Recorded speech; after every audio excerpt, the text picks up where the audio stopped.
road left the barn and shed packed with old equipment from the business and who knows what else, so she had her hands full. She didn't take the time to go to Union right away. Not till last week, actually.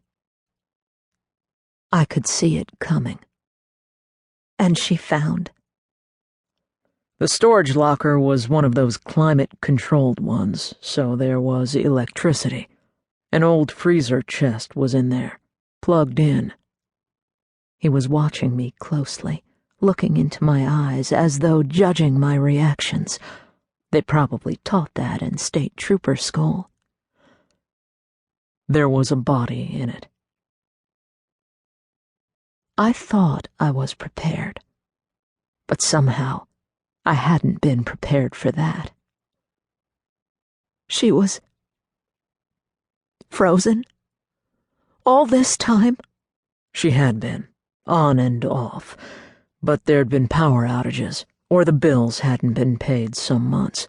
The medical examiner said it was hard to tell exactly when she died, but yes, we're guessing she'd been there since shortly after she disappeared. He paused.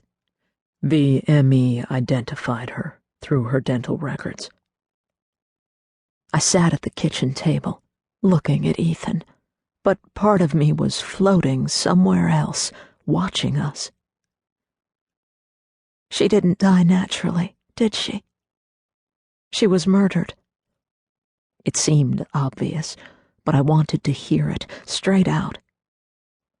She was murdered. How? He shifted a little, as though he found the old kitchen chair uncomfortable. Sure you want to know? I'm sure. She was shot in the back of her head. The bullet came from a handgun, not a rifle. In the back. A coward's way. I pressed my hands together, hard. I couldn't help the picture in my mind of the soft blonde curls Mama was so proud of, soaked in blood. And brains. The obvious assumption would be that Joe Green killed her and hid her body in the freezer, Ethan continued. And left the locker key so his daughter would find the body after he was dead? I couldn't help being dubious about that assumption.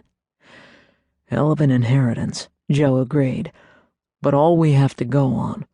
It was 19 years ago. He looked into my eyes, as though searching for an answer there. Before we close the case on Joe, we'd like to have a motive. What about DNA? Were there traces anyone else had been in the storage unit? We're having it checked. Lauren found enough of Joe's things, hairbrush, toothbrush, for us to isolate his DNA. We expect to find his, of course. If anyone else's shows up, that will be a bonus. I nodded.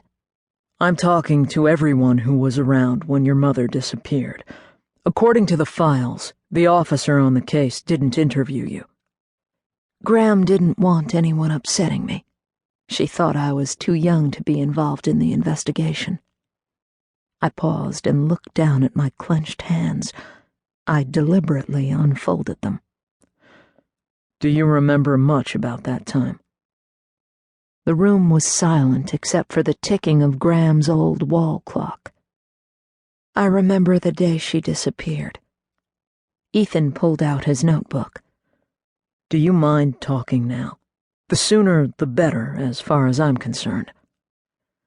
I don't think I know anything that will help you. I've gone over and over that day thousands of times in my mind, and I haven't made any sense of it. No clues that would lead to what happened to her. Your grandmother told me you'd been working for a private investigator near Phoenix. So you think I'd know what might be important, what you might be looking for? Maybe. Maybe not.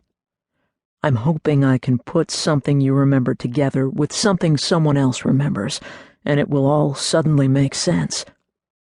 The man was dreaming.